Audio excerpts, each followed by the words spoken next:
Hello everyone, this side साक्षी। और आज हम एक्टिव पैसिव का लास्ट सीरीज करने जा रहे हैं क्योंकि अभी तक हमने जितने भी एक्टिव पैसिव थे सारे फिनिश कर लिए हैं। अब हम लास्ट डे है हमारा कि आज हम एक्टिव पैसिव करेंगे। उसके बाद हमारा नेक्स्ट टॉपिक रहेगा डायरेक्ट इनडायरेक्ट।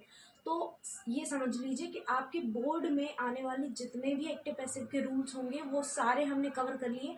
ऑलमोस्ट सारे एग्जाम्पल थे, हमने सारे कवर कर लिए। बस लास्ट ये आपके टॉपिक कुछ रह गए हैं, ये मैं यहाँ समझा देती हूँ। उसके बाद हम जो अगले दिन से है ना डायरेक्ट इनडायरेक्ट स्टार्ट करेंगे।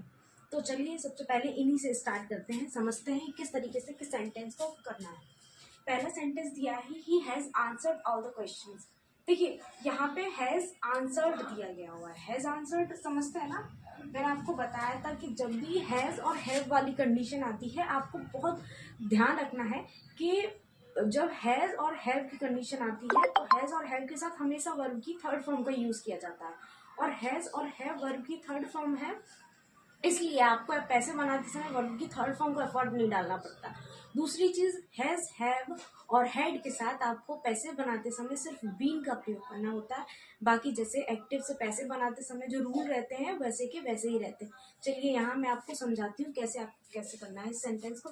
सबसे पहले हम वर्ब के तुरंत बाद हमारा होता है ऑब्जेक्ट, तो हम ऑब्जेक्ट को पूरा ले लेंगे। तो यहाँ से स्टार्ट करेंगे। All the questions, all the questions. अब प्लूरल है तो हैव, अब हैज और हैव के साथ बीन लगेगा तो बीन वर्ब का थर्ड फॉर्म, आंसर्ड बाय किसके द्वारा। अब देखिए सब्जेक्ट क्या है, यहाँ हमारा ही है तो ही के अकॉर्डिंग हमारा ऑब्जेक्ट बन जाएगा हिम। तो यहाँ हम हिम रखते हैं, ठीक है। ऐसे ही अब आते हैं, देखिए नेक्स्ट है डॉक्टर रंजना टीचर्स अस साइंस। देखिए यहाँ पे ई एस है, मैं आपको बहुत पहले भी बता चुकी हूँ और हर वीडियो में आपको मैं बताती हूँ कि जब वर्ब में एस या ई एस लगा होता है तो वो प्रेजेंट इंडेफिनिट टेंस होता है। और प्रेजेंट इंडेफिनिट टेंस में पैसे बनाते समय आपको ध्यान रखना है कि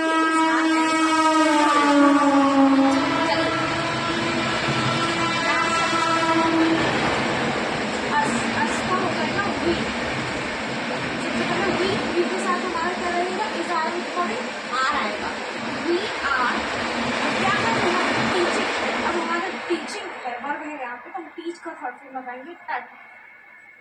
टट क्या पढ़ा है जा रहा, साइंस।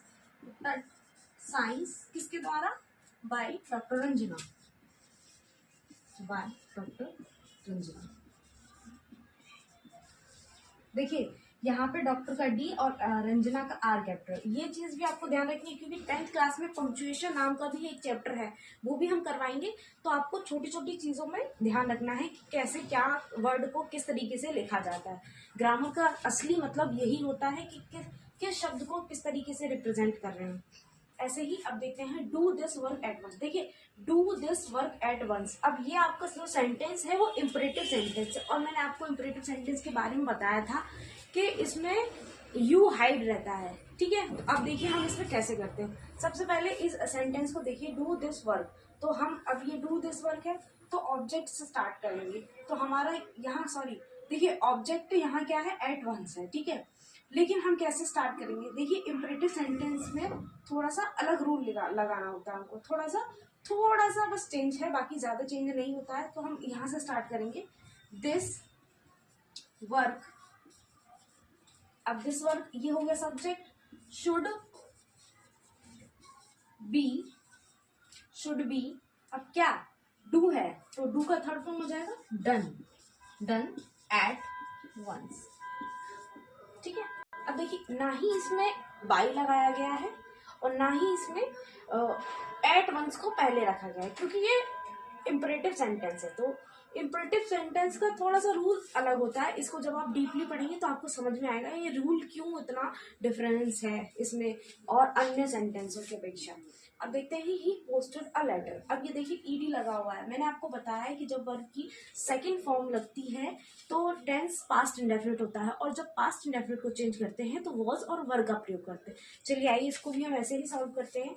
ए लेटर, अब लेटर अब पोस्टेड वर्ब का सेकंड फॉर्म है तो वॉज और वर का, तो ए के अकॉर्डिंग ए लेटर के अकॉर्डिंग वाज आएगा, वॉज पोस्ट का थर्ड फॉर्म पोस्टेड ही होता है, तो पोस्टेड किसके द्वारा, बाय हिम। ठीक है, ये हो गया। अब आता है did you complete your work yesterday. देखिए डिड, जैसे हमने आपको ये समझाया कि वर्ब का सेकंड फॉर्म यूज किया गया है पास्ट इंडेफिनिट, और डिड भी पास्ट इंडेफिनिट की ही हेल्पिंग वर्ब होती है, तो इस सेंटेंस में भी हम क्या करेंगे, हेल्पिंग वर्ब वॉज और वर्ब का प्रयोग करेंगे। चलिए इसको भी सॉल्व करते हैं। सबसे पहले अब देखिए ऑब्जेक्ट बनाएंगे हम योर वर्क को, तो योर वर्क हमारा हो गया सिंगुलर, तो वॉज योर वर्क। अब वर्ब क्या है, कंप्लीट, तो कंप्लीट का third form completed, completed by you, और जो एक्स्ट्रा वर्ड है यस्टरडे हम उसको बाद में रख सकते हैं। ठीक है, तो ये ऐसे, ठीक है। अब देखिए अब ऐसे ही इसमें करते हैं हम, डू यू हेल्प मी। अब देखिए डू यू हेल्प मी, यहाँ डू आ रहा है, यहाँ डिड आया था, तो क्या किया था हमने, पास्ट इंडेफिनिट था, यहाँ डू आ रहा है, तो डू का मतलब है ये प्रेजेंट इंडेफिनिट टेंस है।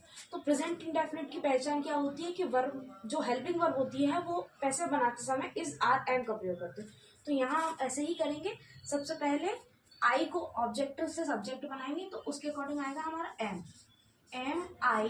अब हेल्प का थर्ड फॉर्म है, तो हेल्प का थर्ड फॉर्म हेल्प्ड होता है, हेल्प्ड किसके द्वारा, बाय यू।